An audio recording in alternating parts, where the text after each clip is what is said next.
Hello students, అందరు ఎలా ఉన్నారు? నేను మీ కృష్ణమూర్తి. వెల్కమ్ టు వీకెమ్ అకాడమీ.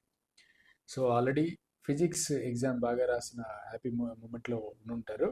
సో అదే హ్యాపీ మూమెంట్ని మనం కంటిన్యూ చేస్తూ ఈ ఐపీ ఇంటర్ ఫస్ట్ ఇయర్ ఎగ్జామ్స్కి హ్యాపీ ఎండింగ్ ఇవ్వాలంటే లాస్ట్ ఎగ్జామ్ మాత్రం కెమిస్ట్రీనే. సో దానికైతే రెడీగా ఉండండి. మరి మీకు తెలుసు ఆల్రెడీ మన ఛానల్లో ఐపీ సిరీస్లో భాగంగా చాలా వరకు ఏంటంటే అన్ని సెక్షన్లు కవర్ చేసాం. 8 మార్క్స్ కానీ 4 మార్క్స్ కానీ అలాగే 2 మార్క్స్ కవర్ చేసాం. అంటే 8 marks 4 marks important questions list ఇచ్చాము. అలాగే 2 మార్క్స్ అనేవి ప్రతి క్వశ్చన్ అండ్ ఆన్సర్ కూడా ఎక్స్ప్లెయిన్ చేసాము, ఆల్ చాప్టర్స్. అవన్నీ కూడా మన ఛానల్లో అవైలబుల్ ఉన్నాయి, చూడండి. అలాగే ఇప్పుడు దానికి కంటిన్యూషన్గా మనం ఏంటంటే 1 మార్క్ క్వశ్చన్స్ అయితే కంటిన్యూ చేస్తున్నాం. సో ఈ 1 మార్క్ క్వశ్చన్లో దీంట్లో కూడా క్వశ్చన్ అండ్ ఆన్సర్స్ ఎక్స్ప్లెనేషన్ ఇస్తున్నాం. With question and answers explanation కూడా ఇస్తున్నాము. అది కూడా చూడండి. మన ఛానల్లో కంటెంట్ నచ్చితే సబ్స్క్రైబ్ చేసుకోండి, అలాగే మీ ఫ్రెండ్స్తో అయితే షేర్ చేసుకోండి. సో స్టార్టింగే మనం ఏంటంటే 1 మార్క్ క్వశ్చన్స్ కవర్ చేసేస్తున్నాము. ఫాలోడ్ బై 2 మార్క్ ఎలాగ మన ఛానల్లో ఉంటాయి, అది మీరు చూడండి. అలాగే ఫాలోడ్ బై 4 మార్క్ 8 మార్క్ చేస్తాము. దాని తర్వాత మనం మోడల్ క్వశ్చన్ పేపర్స్ కూడా ప్రాక్టీస్ చేస్తాము. సో ఓవరాల్గా ఇది మన 7 days ప్లాన్ ఆల్మోస్ట్ ఈ IP inter first year chemistry అయితే. ఓకేనా? సో నాతో పాటు ఎవరైతే కెమిస్ట్రీ ప్రిపేర్ అవుతున్నారో కామెంట్ చేయండి, రైట్? సో ఆ ప్రిపేర్ అయ్యే వాళ్ళకు ప్రాపర్గా నా ఛానల్ ఫాలో అయితే డెఫినెట్గా 85 out of 85 వస్తుంది. కెమిస్ట్రీలో ఈ 7 daysలో మీకు ఏ డౌట్ వచ్చినా కూడా ఇమీడియట్గా కామెంట్ బాక్స్లో అయితే కామెంట్ చేయండి. సో వితౌట్ ఎనీ డిలే మనం చాప్టర్లోకి వెళ్ళిపోదాం. సో ఇంకొక చాప్టర్ ఏంటంటే మనకి structure of atom, second unit. First multiple choice questions. Which of the following statements are correct about cathode rays అన్నాడు. They move from cathode to anode. Of course that's correct. These are visible rays. No, cannot be seen with the help of our naked eye, కాబట్టి incorrect. Television picture tubes are cathode ray tubes, CRTs అంటారు అవి కూడా, television picture tubes అనేవి. In the absence of electrical or magnetic field, these rays travel in straight line అన్నాడు, right? So in the absence of electric and magnetic field అయితే straight line travel చేస్తాయి. But in the presence of magnetic కానీ electric field అనుకోండి, they can deviate their పాత్ని deviate అయితే చేసుకుంటాయి. కాబట్టి 1, 3, 4 అనేది ఆప్షన్ 3 అనేది కరెక్ట్. అలాగే next, increasing order for the values of E/m for an electron, proton, neutron and alpha particle. So E/m అంటే చార్జ్ బై మాస్ రేషియో. ఈ చార్జ్ బై మాస్ రేషియో ఎవరెవరు అడిగాడు? న్యూట్రాన్, ప్రోటాన్, అదే ఎలక్ట్రాను, అలాగే alpha. అయితే charge ఏంటి, mass ఏంటి తెలిసిపోతే మనం చార్జ్ బై మాస్ రేషియో అనేది ఫైండ్ అవుట్ చేసేయచ్చు. చార్జ్ ఏంటి? న్యూట్రాన్ది 0, మాస్ కూడా 1 యూనిట్, రైట్? ఇప్పుడు ఇదేమో E/m ఏమవుతుంది? 0 అవుతుంది. ప్రోటాన్ చూసుకుంటే పాజిటివ్ చార్జ్, మాస్ వచ్చి 1 యూనిట్, రైట్? అండ్ ఇటు వచ్చి E/m అనేది 1 అవుతుంది. ఆబ్వియస్లీ ఫాలో అవుతున్నారు అనుకుంటా, ఓకేనా? సో అలాగే ఎలక్ట్రాన్ చూడండి, ఎలక్ట్రాన్ అనేది -1, ఇదేమో 1/1837, almost negligible mass. Overall E/m వచ్చి 1837, రైట్? ఆల్ఫా ఛార్జ్ ఏంటి? +2, ఇది 4, రైట్? మరి ఛార్జ్ బై మాస్ రేషియో ఏమవుతుంది? 2/4 అంటే 1/2 అంటే 0.5, 1/2 0.5 అవుతుంది. అంటే దీంట్లో నోటీస్ చేసుకోండి, అన్నిటికన్నా ఎక్కువ E/m ఎవరు ఉంది? ఎలక్ట్రాన్, తర్వాత ఎవరు? ప్రోటాను, తర్వాత ఎవరు? ఆల్ఫా, తర్వాత ఎవరు? న్యూట్రాన్. అండ్ అన్నిటికన్నా లీస్ట్ ఎవరిది? న్యూట్రాన్, తర్వాత ఆల్ఫా, తర్వాత ప్రోటాన్, తర్వాత ఎలక్ట్రాన్. ఇది ఆర్డర్. సో అది కానీ మనం చూసినట్లయితే ఆప్షన్ డేట్లో ఉంది, సెకండ్లో ఉంది. N lesser than, alpha lesser than, proton lesser than electron. Rutherford's experiment on the scattering of alpha particles showed for the first time that the atom has nucleus. Centre of the ఆటంలో nucleus ఉందని first time మనకు Rutherford scattering experiment ద్వారా తెలుస్తుంది. ఎందుకంటే alpha particles అనేవి positively charged particles. ఎప్పుడైతే ఇవి centre of the atom మీదకి వెళ్తున్నాయో ఆల్ఫా పార్టికల్స్ అనేవి రీబౌన్స్ అవుతున్నాయి అంటే ఈ పాజిటివ్లీ ఛార్జ్డ్ పార్టికల్స్ అన్నీ కూడా పాజిటివ్లీ ఛార్జ్ సెంటర్ ఏదో ఉంది సెంటర్ ఆఫ్ ద ఆటంలో, అందుకే అవి రీబౌన్స్ అవుతున్నాయని చెప్పేసి ఆ పాజిటివ్లీ ఛార్జ్ సెంటర్నే న్యూక్లియస్ అని లేబుల్ చేశారు. సో థర్డ్ వన్ ఏమవుతుంది? Third option. Thomson model of the atom is also called as all fruit names like plum pudding atomic model అనొచ్చు, raisin pudding అనొచ్చు, watermelon అనొచ్చు, all of these. So option 4 is the answer.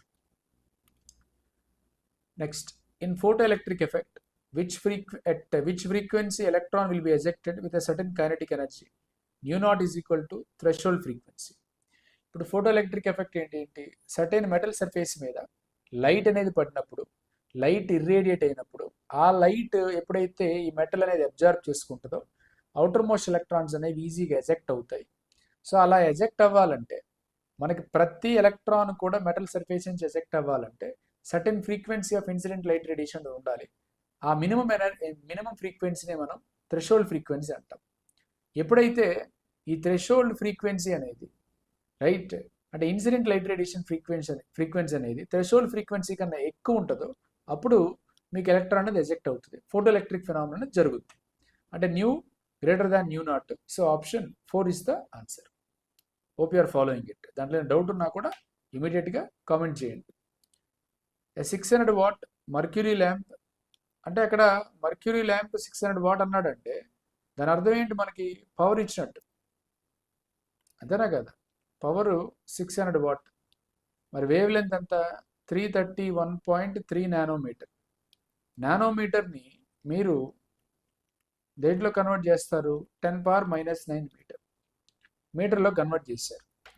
అయితే how many photons are emitted అంటే number of photons emitted ఎన్ని from the lamp per second అన్నాడు, అంతేనా? అయితే మనకి ఫార్ములా ఆల్రెడీ ఉంది కదా, తెలుసు కదా మీకు. ఏంటది? E is equal to NH new అంటే NHC అపాన్ ల్యాండా. అంటే N హైలైట్ చేస్తే ఫార్ములా ఏమొస్తుంది? E ల్యాండా అపాన్ HC. ఇది మనకు వచ్చే ఫార్ములా ఫస్ట్ ఆఫ్ ఆల్, అంతేనా?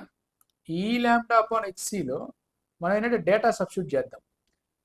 డేటా సబ్స్టిట్యూట్ చేసుకుంటే మీకు క్లారిటీ వచ్చేస్తుంది. N ఈజ్ ఈక్వల్ టు, చూడండి అక్కడ ఎనర్జీ అనేది మనకు డేటాలో లేదు, బట్ పవర్ అనేది 600 వాట్. 600 వాట్ అంటే 600 జూల్ సెకండ్ అనమాట. అర్థమవుతుందా? ఎనర్జీ పర్ టైం కాబట్టి. సో ఆబ్వియస్లీ మీకు ఏమవుతుంది? 600 వాట్ అనేసరికి అక్కడ మీకు ఏమవుతుంది? సో పవర్ జూల్ ఎనర్జీ అనేది ఇచ్చినట్టు అక్కడ. పవర్ అంటేనే నీకు అక్కడ పవర్ అంటేనే అక్కడ ఎనర్జీ ఫార్ములా ఇచ్చినట్టు. ఆ 600 అనేది 600 జూల్స్గా తీసుకుంటాం. అంటే ఇప్పుడు నువ్వేం చేస్తావు? N ఈజ్ ఈక్వల్ టు ఇది 600, ల్యాండా ఏమి ఇచ్చాడు? 331.3. 33 అనుకున్నాను, అందుకే మళ్ళీ ఒకసారి చూశాను. 3 × 10⁻⁻9 మీటర్ ఈ ల్యాండా అది వచ్చేసింది. ఎనర్జీ ల్యాండా వచ్చేసింది upon planks constant 6.625 × 10⁻⁻34. C that is speed of light 3 × 10⁸. Solve చేస్తే మీకు వచ్చేది అప్రాక్సిమేట్గా 1 × 10⁻21. 1 × 10⁻21 ఫోటాన్స్ అనేవి దాంట్లో ఉంటాయి అని చెప్పేసి వచ్చింది. సో ఆ 1 × 10⁻21 అంటే ఏమొస్తుంది? ఆప్షన్ 3 అవుతుంది. ఓకేనా? జనరల్గా మనం బేసిక్ కాన్సెప్ట్స్ ఆఫ్ కెమిస్ట్రీ చదివేటప్పుడు దాంట్లో కొంచెం ఎక్కువ న్యూమరికల్స్ ఉన్నాయి, బట్ దీంట్లో పర్వాలేదు. కొంత ఎక్స్టెంట్ ఏంటంటే మనం స్పీడప్ చేయొచ్చు. స్ట్రక్చర్ ఆఫ్ యాటమ్ కానీ, స్ట్రక్చర్ ఆఫ్ యాటమ్ అయిపోతే రిమైనింగ్ మళ్ళీ ఫిజికల్ థెర్మోడైనమిక్స్ వచ్చినంత వరకు అంతా కూడా కొంచెం స్పీడప్ అవుతుంది. అది పెద్దగా ఇబ్బంది ఏమి ఉండదు. Which of the following electronic transition in hydrogen atom will require highest energy? ఏ ఎలక్ట్రానిక్ ట్రాన్సిషన్కి హైయెస్ట్ ఎనర్జీ కావాలి అని అడుగుతున్నాడు. ఒకటి మనకి 4 to 5 అని ఇచ్చాడు, ఇంకొకటి 1 to 2 ఇచ్చాడు, ఇంకొకటి 3 to 5 ఇచ్చాడు, ఇంకొకటి 2 to 3 ఇచ్చాడు. ఇప్పుడు హైడ్రోజన్ ఆటమ్స్లో ఎనర్జీ లెవెల్స్ అన్నీ కూడా quantized, right? And as the value of N increases energy levels gets closer. మీకు ఏమవుతుందంటే N వాల్యూ ఇంక్రీజ్ అవుతున్న కొద్ది ఎనర్జీ వాల్యూస్ అని తగ్గిపోతాయి, ఎందుకంటే E is inversely proportional to N². అర్థమవుతుందా? సో దానివల్ల లోయెస్ట్ ఎనర్జీ ట్రాన్సిషన్ ఏదైతే ఉందో దానికి హైయెస్ట్ ఎనర్జీ ఉంటుంది. అంటే రిక్వైర్స్ హైయెస్ట్ ఎనర్జీ. అంటే 1 to 2కి ఎక్కువ ఎనర్జీ కావాలి మిగతా వాటితో పోల్చుకుంటే. So second option is correct answer. Next ఏమన్నాడు? Ratio of radii of second orbit of hydrogen atom to the fourth orbit of He+i అని అన్నాడు. ఓకేనా? అంటే Rn is equal to radius of nth orbit 0.529 × N²/Z. అంటే మీకు radius of nth orbit అనేది directly proportional to n square, inversely proportional to z. అంటే నాకు ratio కావాలి కదా ఇక్కడ. ఇక్కడ మనకి ఏం కావాలి? సెకండ్ ఆర్బిట్ది అలాగే ఫోర్త్ ఆర్బిట్ది. అంటే r2/r4 is equal to n1 square upon n2 square into z2/z1. n1 square అంటే అక్కడ ఏ ఆర్బిట్ వస్తుంది? సెకండ్ ఆర్బిట్ అంటే 2 square 4, fourth orbit 4 square 16 into ఇక్కడ దేనికి హైడ్రోజన్ యాటమ్కి హీలియంకి. హైడ్రోజన్ యాటమ్ 1, హీలియం అనేది 2, ఇది 8, 4/8 అంటే 1/2 which is in turn equal to 1:2. 1:2 మనకి ఎక్కడ ఉంది? ఆప్షన్ 3లో ఉంది. కాబట్టి that is the correct answer. అర్థమవుతుందా అండి? రైట్. అది సింపుల్, చాలా సింపుల్ క్వశ్చన్ అది. అందులో కాంప్లికేటెడ్ అయితే నాకు తెలిసి ఏమీ లేదు. సింపుల్గా ఈజీగా ఐడెంటిఫై చేసేదే, పెద్ద ప్రాబ్లం అయితే కాదు. ఓకేనా? అలాగే దీంట్లో చూడండి, energies of an electron in first orbit of He plus and third orbit of Li plus in joules. మీరు జౌల్స్ అంటారు, నేను జూల్స్ అంటాను, పెద్దగా దాన్ని పట్టించుకోవద్దు. Okay, so energies of an electron in first orbit of He plus అలాగే third orbit of Li2 plus. అంటే మనకి ఒక ఆర్బిట్ ఏంటంటే ఫస్ట్ ఆర్బిట్ ఇచ్చాడు, ఎవరిది? He ప్లస్ది ఇచ్చాడు. ఇంకొకటి థర్డ్ ఆర్బిట్ ఇచ్చాడు, అది ఎవరిది ఇచ్చాడు? Li2 ప్లస్ ఇచ్చాడు. అది ఎనర్జీస్ కావాలి మనకి. డైరెక్ట్ ఫార్ములా ఉంది, ఎనర్జీ డైరెక్ట్ ఫార్ములా వేయటమే. Energy is equal to -2.18 into 10⁻−18 into z²/n² joules. అయితే ఫస్ట్ ఎవరిది అన్నాడు? First orbit of He plus అంటే -2.18 ఇంటూ 10⁻−8. He ప్లస్ అంటే 2 స్క్వేర్ 4, ఫస్ట్ ఆర్బిట్ కాబట్టి 1 స్క్వేర్, అది సరిపోయింది అంతే, ఇంకేం కాదు. సో ఇంటూ 4 వచ్చినట్టు అనమాట. అర్థమవుతుందా? సో మనకు అప్పుడు ఏమవుతుంది? 2.18 ఇంటూ 4 అంటే ఇక్కడ రాస్తున్నాను. అండ్ ఎనర్జీ ఫస్ట్ ఎవరిది ఏమవుతుంది? -8.72 ఇంటూ 10⁻−18. అంటే మనకి obviously fourth option third option ruled out అయిపోయింది, రిమూవ్ చేసేయచ్చు. తర్వాత ఎవరిది? Energy is equal to third ఆర్బిట్ది -2.18 ఇంటూ 10⁻−18. థర్డ్ ఆర్బిట్ అంటే z²/n². z²/n². Li2 ప్లస్ కదా, అంటే 3 స్క్వేర్ 9, ఇది third orbit 3 3s right. So obviously అక్కడ ఏమైంది? సారీ 3 స్క్వేర్, ఇది కూడా 3 స్క్వేరే కదా, సారీ 9 క్యాన్సిల్. సో రిమైనింగ్ ఏముంది? -2.18 ఇంటూ 10⁻−8. అంటే ఈ వాల్యూ ఎక్కడుంది? మనకి ఫస్ట్ ఆప్షన్లో ఉంది కాబట్టి సో ఆప్షన్ 1 ఇస్తే కరెక్ట్ ఆన్సర్ చెప్పొచ్చు. ఓకేనా? ఇక్కడ ఇది కనిపిస్తుంది అనుకుంటా, 2.18 ఇంటూ 10⁻−8. Okay, next 10th question. The value of Rydberg's constant డైరెక్ట్గానే 109,677 centimetre inverse. Option 3 is the correct answer. Nothing much to discuss. అక్కడ ఇంకా నేను డైరెక్ట్గా వాల్యూని రిపోర్ట్ చేయమన్నాడు కాబట్టి. Velocity of a particle A is 0.1 metre per second and that of particle B is 0.05 meter per second. If the mass of the particle B is 5 times that of the particle A, then the ratio of the de Broglie wavelength associated with particle A and B అన్నాడు.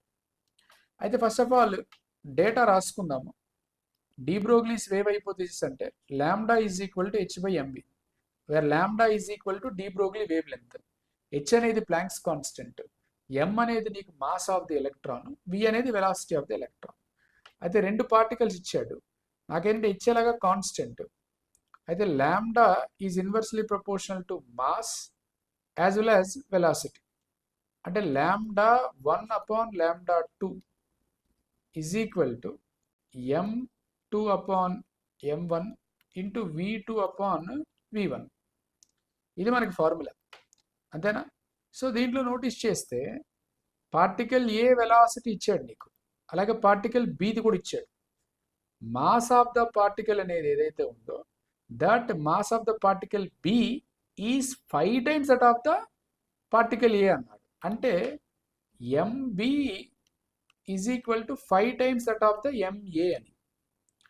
అయితే M2ని MB అనుకోండి, V2ని VB అనుకోండి, M1ని MA అనుకోండి, V1ని VA అనుకోండి, lambda 1 అంటే ఏ అనుకున్నాము, 2 అంటే B అనుకున్నాము. అయితే మనకు కావాల్సింది కూడా అదే కదా, lambda A upon lambda B is equal to mass of B ఎంత 5MA by MA into, but velocities ఇచ్చాడుగా డేటాలో, వెలాసిటీ ఆఫ్ పార్టికల్ ఏ అంత 0.1, అది 0.05. ఏ అనేది 0.1 అండి, అదేమో 0.05. MA క్యాన్సిల్, ఇది 0.1, ఇది 0.5, అంతేనా? రైట్. అంటే 5 ఇంటూ 0.5 అంటే ఎంత వస్తుంది అక్కడ 2.5. అంటే 2.5 అంటే 5/2. So 5:2, fourth option is the correct answer. అర్థమైందా లేదు? చాలా సింపుల్ అనలైటికల్ క్వశ్చన్, చాలా సింపుల్, పెద్దగా కాంప్లికేటెడ్ ఏమీ లేదు దాంట్లో. మీరు సింపుల్గా చేయాల్సిన క్వశ్చన్ అది. ఓకేనా? రైట్. అలాగే నెక్స్ట్ ఏంటి, డైరెక్ట్ ఇది కూడా థియరీ క్వశ్చనే. ఓకే, ఇది కూడా మీకు థియరీ క్వశ్చనే. Number of radial nodes, angular nodes of 4f orbital. 4f orbital radial node, angular node కావాలి. రేడియల్ నోడ్ ఫార్ములా ఏంటంటే n-l-1. n-l-1 అంటే 4f orbital n value 4, l value 3 -1 is equal to ఏమవుతుంది 0. So 0. Angular node అంటే దాని respective L value, azimuthal quantum number ఏదైతే ఉంటుందో అదే value. కాబట్టి 4f ఆర్బిటాల్కి ఏమవుతుంది 3, అంటే 0, 3 is the answer. Hope everyone are following. ఓకేనా? Almost majority of the questions అనేవి కవర్ చేస్తున్నాం మనం. Maximum number of electrons possible with spin quantum number plus half with principal quantum number n is equal to 4. maximum number of electrons possible with spin quantum number plus of with principal quantum number n is equal to 4. n4 అయితే అసలు total number of orbitals ఎన్ని వస్తాయి, n square అంటే 4 square 16. 16లో నీకు ఒక్కొక్క ఆర్బిటాల్లో 2 electrons పడతాయి. అంటే max ఎన్ని ఎలక్ట్రాన్స్ పడతాయి, 32 ఎలక్ట్రాన్స్. మరి 32 ఎలక్ట్రాన్స్లో వాడేమడుగుతున్నాడు, ఓన్లీ ప్లస్ ఆఫ్ ఉన్న స్పిన్ ఉన్న వాల్యూస్ ఉన్న ఎలక్ట్రాన్ ఎన్ని ఉంటాయి, ఆఫ్ 16 ఎలక్ట్రాన్స్. అంటే ఆన్సర్ ఏమవుతుంది, ఆప్షన్ 1. క్లారిటీ వచ్చిందా? ఓకే. నెక్స్ట్ వచ్చి wavelength of second line in the Lyman series of hydrogen atomic spectrum. Wavelength of second line in the Lyman series of the hydrogen atomic spectrum. వాడు అడుగుతుంది wavelength. ఓకేనా? And Lyman series అన్నాడు. ఒక్కసారి data రాసేద్దాం. New bar is equal to 1/λ is equal to Rydberg's constant into z square of 1/n1 square minus 1/n2 square. ఎవరిది, hydrogen ఆటమ్ది. అంటే z ఏమైపోతుంది 1. Second line అన్నాడు, లైమాన్ సిరీస్ అంటే ఫస్ట్ది, అంటే n1 is equal to 1. Second line అనేది ఏమవుతుంది, లైమాన్ సిరీస్ అంటే n1 ఈజ్ ఈక్వల్ టు 1 అవుతుంది, n ఈజ్ ఈక్వల్ టు ఏమవుతుంది 3 అవుతుంది. అయితే z ఈజ్ ఈక్వల్ టు ఎలాగా 1 కాబట్టి nu bar is equal to 1/λ is equal to r. But answer ఏ ఫార్ములు ఇచ్చాడు, మనకి r ఫార్ములు ఇచ్చాడు కాబట్టి RH నేను r అనుకుంటున్నాను. 1/1 స్క్వేర్ 1, 1/3 స్క్వేర్ 9. ఆబ్వియస్లీ ఇది 9, ఎల్సిఎం తీస్తే 8, 8r/9 న్యూ బార్ అది. బట్ మనకు కావాల్సిన వేవ్ లెంత్ కాబట్టి 9/8r అంతే. 9/8r అంటే ఏమొస్తుంది, ఆప్షన్ 2 ఇస్తే కరెక్ట్ ఆన్సర్. ఓకే, ఇది కూడా చాలా simple. Hydrogen spectrum important 8 mark క్వశ్చన్లో కూడా ఇచ్చాం మనం, Bohr's atomic model plus hydrogen spectrum. Next ఏంటి, what is the correct orbital designation of an electron with quantum numbers n is equal to 4 అని పెట్టాం, l ఈజ్ ఈక్వల్ టు 3 అంటే f orbital అక్కడికే వచ్చేస్తుంది, ఇంకేం లేదు. m ఈజ్ ఈక్వల్ టు -2 అంటే l values అనేవి రేంజెస్ ఫ్రమ్ -3 టు +3 కాబట్టి అది కూడా ఉంది. Right. So 4f is the answer. ఇప్పటిదాకా చేసినవన్నీ కూడా objective type option based questions. మరి ఇప్పుడు ఏంటంటే ఫిల్ ఇన్ ద బ్లాంక్స్కి వెళ్దాం. ఇవి కూడా 1 mark. Splitting of spectral lines in magnetic field is called Zeeman effect according to Bohr's atomic model. Bohr's atomic model అనేది ఎక్స్ప్లెయిన్ చేయలేదు జెమన్ ఎఫెక్ట్ని, అలాగే స్టార్క్ ఎఫెక్ట్ని. స్పెక్ట్రల్ లైన్ స్ప్లిట్ అయితే ఎలక్ట్రిక్ ఫీల్డ్లో దాన్ని స్టార్క్ ఎఫెక్ట్ అంటారు. అదే మ్యాగ్నెటిక్ ఫీల్డ్ అయితే మీకు ఏమంటారు దాన్ని? జీమన్ ఎఫెక్ట్ అంటారు. ఎలక్ట్రిక్ ఫీల్డ్ అయితే స్టార్క్ ఎఫెక్ట్ అంటారు. నెక్స్ట్ ఏంటి? The presence of 3 unpaired electrons in the nitrogen atom can be explained by. ఇప్పుడు నైట్రోజన్ అనేది atomic number 7, 1s2, 2s2, 2p3. అంటే 1sలో నీకు 2 ఎలక్ట్రాన్స్ పెట్టాయి, 2 ఎలక్ట్రాన్స్ 2sలో ఉన్నాయి, 2pలో నేను ఇలా రాయలేను. This is wrong. ఇప్పుడు ఏం చేయాలి? దీన్ని 2pని ఫస్ట్ ఒక్కొక్క ఎలక్ట్రాను ఫిల్ అయిన తర్వాత నేను పేరింగ్ స్టార్ట్ చేయాలి. అంటే మీరు ఫస్ట్ ఎలక్ట్రాన్ ఫిల్ చేయకుండా పేరింగ్ అనేది స్టార్ట్ చేయకూడదు. కాబట్టి pairing of electrons takes place after filling every orbital by 1 electron each. ప్రతి ఆర్బిటాల్లో ఒక్కొక్క ఎలక్ట్రాన్ ఎండిన తర్వాత నువ్వు పేరింగ్ స్టార్ట్ చేయాలి. కాబట్టి అది హన్స్ రూల్ అనేది ఫాలో అవుతుంది. మీరు హున్స్ రూల్ అంటే దట్స్ ఫైన్, నేను హన్స్ రూల్ అంట. Electronic configuration of copper atomic number 29 కాబట్టి ఆర్గాన్ 4s1 3d10. పెద్దగా ఇది చాలా easy, anomalous. Chromium organ 4s1 3d5 24 atomic number. Potassium atom differentiating electron enters into 4s orbital instead of 3d. This is according to Aufbau's principle. 4s orbital అంటే n plus l value అనేది 4 plus 0 is equal to 4 అవుతుంది. 3d orbital అంటే n plus l అంటే 3 plus 2 is equal to 5. Aufbau's principle ఏం చెప్తుంది? ఏ ఆర్బిటాల్కి అయితే తక్కువ n plus l value ఉంటుందో ఆ ఆర్బిటాల్లోకి ఎలక్ట్రాన్ ఫస్ట్ ఎంటర్ అవ్వాలి. అంటే n plus l వాల్యూ ఎవరికి తక్కువ ఉంది? 4 అంటే 4s ఆర్బిటాల్ కాబట్టి ఫస్ట్ 4sలోకి వెళ్తుంది, తర్వాత 3dలోకి వెళ్తుంది. పాయింట్ అర్థం ఉందా? తర్వాత మనకు 3dలోకి వస్తుంది. అది point of difference. Next one word answer questions చూస్తే డిఫైన్ ఐసోటోప్స్ అన్నాము. చాలా ఇంపార్టెంట్ క్వశ్చన్ కూడా ఇది. ఐసోటోప్స్ అంటే same atomic number but different mass number. ఇప్పుడు హైడ్రోజన్ తీసుకున్నాను, హైడ్రోజన్ 1,1, హైడ్రోజన్ 1,2, హైడ్రోజన్ 1,3. ఈ మూడింట్లో అటామిక్ నెంబర్ అనేది same, mass number different, right? దీన్ని ఫస్ట్ దాన్ని ప్రోటియం అంటాం, సెకండ్ దాన్ని డ్యూటీరియం అంటాం, థర్డ్ వన్ని ట్రిటియం అంటాం. అలా అటామిక్ నెంబర్ సేమ్ ఉండి మాస్ నెంబర్ డిఫరెంట్గా ఉంటే దాన్నే మనం ఐసోటోప్స్ అంటాం. Right the difference between orbit and orbital. చాలా ఇంపార్టెంట్ క్వశ్చన్, ఆస్ట్రిక్ మార్క్ కూడా పెడుతున్నాను దీనికి, రైట్? సో ఆర్బిట్ అంటే circular path in which electron is revolving. ఎక్కడైతే ఏ పాత్లో అయితే ఎలక్ట్రాన్ రివాల్వ్ అవుతుందో అరౌండ్ ద న్యూక్లియస్ అది ఆర్బిట్. అండ్ ఎక్కడైతే మీరు ఎలక్ట్రాన్ ఫైండ్ అవుట్ చేయగలరో అది orbital. Orbital is the region, right, around the nucleus wear the probability of finding electron is maximum. మీరు ఒక ఎలక్ట్రాన్ ఫైండ్ చేయడం ఎక్కడ మాక్సిమం ఉంటుందో ఆ రీజియన్ మనం ఆర్బిటాల్ అంటాం. ఓకేనా? అవును, nodal planes are present in d orbital. D orbital యొక్క ఎల్ వాల్యూ ఏదైతే ఉంటుందో అదే దాని nodal plane or angular node. So అవి 2. సరిపోయిందా? How many p electrons are present in sulphur atom? Sulphur atom అంటే అటామిక్ నెంబర్ వచ్చి 16. కాన్ఫిగరేషన్ ఏంటి? 1s2, 2s2, 2p6, 3s2, 3p4. P electrons ఇక్కడ 4, ఇక్కడ 6, 10 అంతే, అయిపోయింది. Very simple. What are degenerate orbitals? Degenerate orbitals అంటే orbitals which are having same energy. సింపుల్గా రాయాలంటే degenerate orbitals are the atomic orbitals which are having same energy, right? So ఇప్పుడు P orbital 2p తీసుకున్నాము, దాంట్లో 2px ఉంటుంది, 2py ఉంటుంది, 2pz. ఈ 2px, 2py, 2pz ఈ మూడు కూడా సేమ్ ఎనర్జీ ఉంటాయి. సో ఏ ఆర్బిటాల్స్కి అయితే సేమ్ ఎనర్జీ ఉంటుంది వాటిని మనం ఏమంటాం? సింపుల్గా డీజెనరేట్ ఆర్బిటాల్స్ అంటాం. అర్థమైందా? It is all about structure of atom. So last వీడియోలో మనం ఏం చేసామంటే we are done with basic concepts of chemistry. ఈ వీడియోలో స్ట్రక్చర్ ఆఫ్ ఆటమ్ చేస్తున్నాం. సో ప్రతి దగ్గర ఏంటంటే మీరు ఒక్కొక్క చాప్టర్ వైజ్గా మనం 1 మార్క్ క్వశ్చన్స్ కవర్ చేసుకుంటూ వస్తున్నాం. ప్రతి వీడియోని చూసుకుంటూ వెళ్ళండి. వెళ్తూ ఉంటే మీ ప్రిపరేషన్ అక్కడ క్లోజ్ అయితే మీకు దట్స్ వెల్ అండ్ గుడ్. అక్కడ ఏదైనా మధ్యలో మీరు స్టక్ అయినా ఇమీడియట్గా కమెంట్ బాక్స్లో కమెంట్ చేయండి. I will be responding. ఈ 7 days మాత్రం చాలా ఇమీడియట్గా అవైలబుల్ ఉంటాను.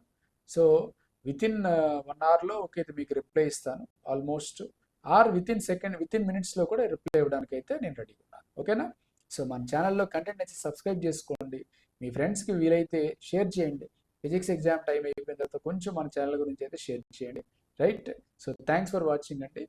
సో ద రిమైనింగ్ మనం కంటిన్యూ చేద్దాం నెక్స్ట్ చాప్టర్తో. ఓకేనా?